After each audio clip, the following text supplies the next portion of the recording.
Bismillah ve salatu ve selamu ala Resulillah ve ala alihi ve sahbihi ve men valah.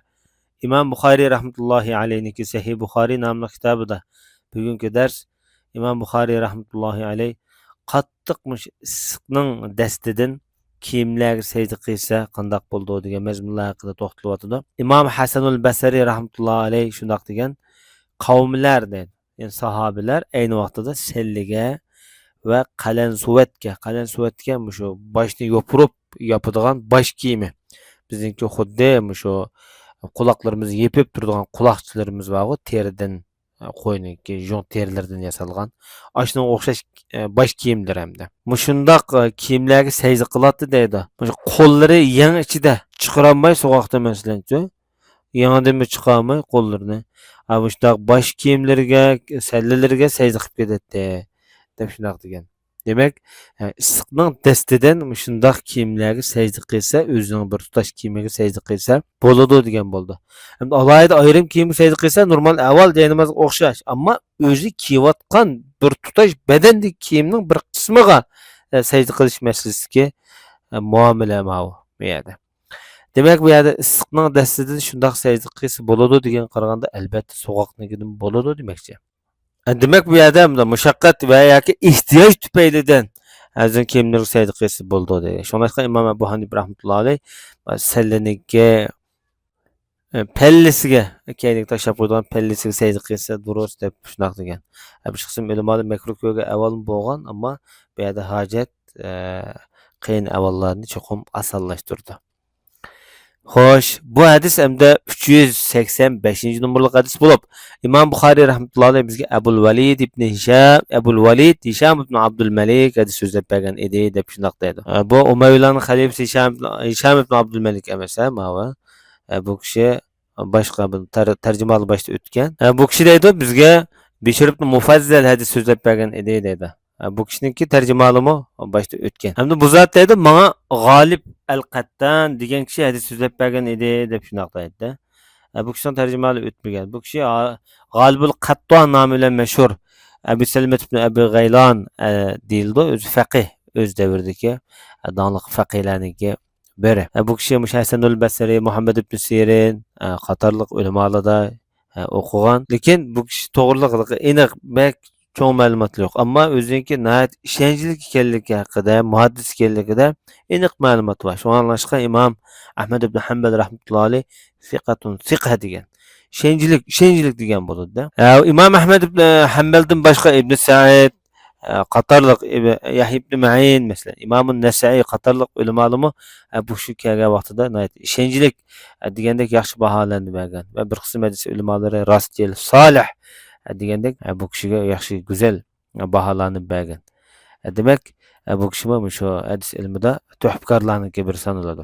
Bu kishi Bakr ibn Abdullah Anas ibn Malikdan bayon qilgan bo'lib, bu yerdagi raviylarning ichida shu G'olibul Qattandan boshqa raviylarniki hammasiniki tarjimali o'tgan. Bakr ibn Abdullah'niki tarjimalimi boshda o'tganligi xotirlangan. Hamda Hazrat Anas shunaq deydi. Bu büyük sahabe. Biz Peygamber aleyhissalatu vesselam bilan birga namoz o'qiydik deydi sahobalarning tasvirlar. Ba'zilarimiz mush kiyimning bir uchini sajda qilgan joyiga qo'yib oladi deydi.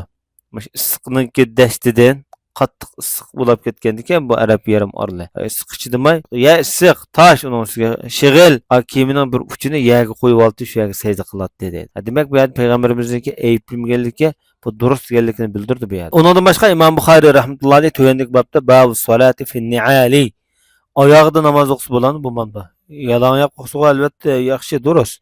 Ama ayağıyla namaz okusa bu bo'lamdi. Bo'lmamdi degan mazmunlarga to'xtalyapti. Bu 386 numaralı hadis. Bu hadisda İmam Buxoriy rahmetullohi alayh bizga Adam ibn Abi Iyas hadis so'zlab bergan edi deydi. Bu kishi deydi bizga Shu'ba hadis so'zlab bergan edi deydi. Shu'ba deydi bizga Abu Maslama Sa'id ibn Yazid al-Azdi degan kishi hadis so'zlab bergan edi deb shunaq deydi. Bu yerdagi raviylarning ichida shu Sa'id ibn Yazid Azzi'den başqa ravilarniki tarjimali boshda o'tib bo'lgan. Bu Abu Maslama degan kishi kim o degan vaqtida o'zi basirlik odam. Abu Maslamat al-Basri yoki Yazid ibn Muslimat at-Tahi, Sa'id ibn Yazid ibn Muslimat at-Tahi nomi bilan mashhur. Hadis ulamolari masalan Yahya ibn Ma'in, Imom an-Nasa'iy, Ibn Hibban qatarlıq hadis ulemalary bu kişiye işençilik degan bahany bergen. Özü şu Enes ibn Malik, İkreme qatarlıq, Hasanul Basri qatarlıq meşhur tabiin ve muhaddislerde okugan, hadis rivayet kılgan. Bu kişinin ayette köp kişiler mesela Beşir ibn Mufazzal, Hammad ibn Zeyd, Şuabe, İbrahim qatarlıq mesela büyükler bu kişiden hadis bayan kılgan. Bu zat özünki şu 131 yıldan 40 yılgacha bo'lgan tarixda o'lib ketganligi xotirlangan bu kishiniki. Hadis ulemalari mesela İbn Hajar, İmam Zahabiler bu kishini ishonchlik deb ta'riflagan. Bu zot shunaq deydi, men Anas ibn Malikdan sordum. Ustozi sahobadan so'rayotdi. Payg'ambar sollallohu alayhi vasallam işte ikki oyog'i bilan namoz o'qiydigan avvallar bormidi desam, Anas ibn Malik ha deb javob bergan dedi. Demak Payg'ambar sollallohu alayhi vasallam bizga oyog'i bilan namoz o'qiganligini shu sahoba bayon qilib o'tgan bu hadis orqali. Albatta bu oyoqniki ya'ni pokizlikka shart qilindi, undaqda pokizlik shart qilindi. Ko'pincha mesela bu oyoq najis bo'lib qolsa, navoda, tuproqda topida o'qiydigan avvallab qolsa, bu najosat quruqlab qolsa, buni yak surtib olsak bo'ldi. Agar yo'llab qolsa, mesela bu oyoq hozirgidek mesela rax oyoqlarni aytib ko'pda. Rax oyoqlar bo'lib qolsa, rax oyoqqa singib ketgan najosat. Bu vaqtda cho'qim buni yo'l najosatdan yuvish to'g'ri keldi. Bundan najosatdan xoli bo'lgan ahvol ostida uy ichidagi oyoqlarda mesela namoz o'qisa bu durust degan bo'ldi. Undan boshqa Imom Buxoriy rahmatullohi alayhi hamda tuvandagi babda o'tiklarda namoz o'qisa qanday bo'ldi? Buning hukmi nima degan mazmunlar haqida to'xtalyapti. Bu 387 hadisda İmam Buxoriy rahmatullohi alayhi bizga Odam hadis so'zlab bergan edi deydi. Odam ibn Abi Iyas degan kishi var bu yerda. Abdurrahman ibn Muhammad nomi bilan mashhur. Bu kishi deydi bizga Shu'ba hadis so'zlab bergan. Shu'ba A'mashdan. A'mash Sulaymon ibn Mihron degan nom bilan mashhur. A'mash bu yerda bu kishiniki laqami. Bu kishi deydi men Ibrohimdan anglagan. Ibrohim Hammom ibn Harisdan hadis so'zlab bergan edi deydi. Bu yerda shu Hammomning tarixi boshda deyilmagan. Hammom bu yerda Hammom ibn Haris ibn Qays an-Nakhai al-Kufi nomi bilan mashhur. O'zi tabiin, ishonchlik deb nom olgan hadis ilmida. O'zining zoitligi, ibodatga, taqvolik bilan mashhur. Hadis ulemalari bu kishiga ishonchlik, obid edi. Uxlaganda bunda o'tirib uxlaydigan, oz uxlaydigan bunda odam edi deb ta'riflagan. Shuningdek Ibn Hibban, Yahya ibn Ma'in qatorliq ulamalar bu kishiga ishonchlik deb baho berishlar birga ko'pchiliklarning ichida ko'zi ko'ringan buyuk obidlarniki biri hisoblandi. Nurg'un sahobalardan hadis rivoyat qilgan, jumladan Ammar ibn Yasir, Jarir ibn Abdullah, Aisha onamiz, Huzayfa, Amr qatorliq buyuk sahobalardan. Bu kishidan hadis rivoyat qilgan kishilar buyuklardan Ibrohim an-Naxai, Sulaymon ibn Yasar qatorliq buyuklar bu kishidan hadis bayon qilib o'tgan. Hajjajning zamonasida Hajjaj shu vali vaqtida Iroqda shu vaqtda o'lib ketgan. Ba'zilar uningdan burun deyilibdi, vallohu a'lam. Eng muhimi bu odam o'zi ishonchlik, obid, zohid ulamolarning biri, ham kufilik katta muhaddislarning biri hisoblandi. Bu kishi deydi-da, men Jarir ibn Abdullahni ko'rgan edim. Siyib ondan tarat oldi-da, o'zining ishga o'tkiga masih qildi. Ondan qo'pab namoz o'qidi. Shundan buningdan so'raldi-da, shu atrofdagi kishilar buningdan so'radi. Bu nima bunday qilsa, o'tak nima qilmasa qilsa, yoki o'tgan olam nima namoz o'qiysa degandek gaplar. So'ragandan keyin Jarir javob berib, payg'ambar sollallohu alayhi vasallamning mushunda qilganligini men ko'rgan edim dedi. Ibrohim shunaq dedi Ibrohim an-Naxai. Jarirning bu qiliqi yoki Jarirning bu harakatlari yoki Jarir ularni o'ziga mabtun qilib olgan, ularni qiziqtirib olgan. Chunki Jarir ibn Abdullah eng oxirida musulmon bo'lgan sahobalarniki. Demak, bu Rasulullohning bu qiliqi bekigan, oxirida to'xtagan bir avvalda.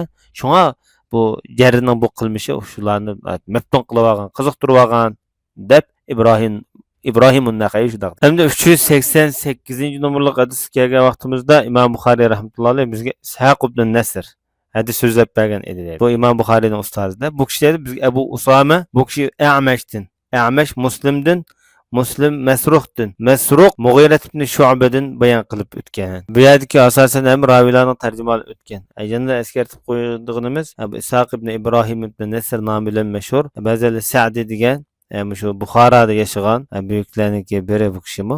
Ba'zilar ya Sa'di emas, So'g'di degan. Balkim So'g'di bo'lishi mumkin. Chunki bu diyorlarda So'g'dilar yashagan. Bu kishi 232-yili o'lib ketganligi xotirlangan. O'zining rostchilligi bilan hadis ilmidagi ilmiy martabasi bor, yaxshi bahoga erishgan.